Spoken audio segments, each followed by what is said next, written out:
બનાસકાંઠા થરાદ ખાતે વૃક્ષારોપણનો કાર્યક્રમ યોજાયો। વિધાનસભા અધ્યક્ષ શંકર ચૌધરી પણ આ કાર્યક્રમમાં ઉપસ્થિત રહ્યા। એક પેડ માં કે નામ 2.0 વૃક્ષારોપણ કાર્યક્રમ યોજાયો, જેમાં થરાદના સાર્વજનિક સ્મશાન ગૃહ ખાતે કાર્યક્રમનું આયોજન હતું। 1.5 હેક્ટરમાં 15,000 વૃક્ષોનું વાવેતર કરાયું છે। વૃક્ષનો ઉછેર અને જતન કરવાની તમામ નાગરિકની ફરજ હોવાનું પણ જણાવ્યું। અહીંયા આગળ સ્વામી સચ્ચિદાનંદ વન માટેનો એક સંકલ્પ કર્યો અને આજે મોટા પ્રમાણની અંદર વૈજ્ઞાનિક અભિગમ સાથે વૃક્ષોનો ઉછેર કરવા માટેનો પણ સંકલ્પ કર્યો।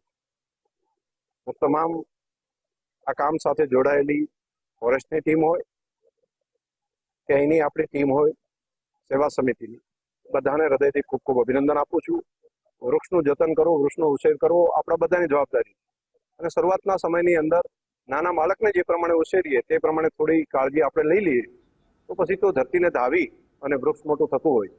તો આપણે બધા કામને આ ચોમાસાની અંદર જાણે સદાશિવની આરાધના કરતા હોય શ્રાવણ મહિનામાં, એ જ પ્રમાણે વૃક્ષારોપણના વાવેતર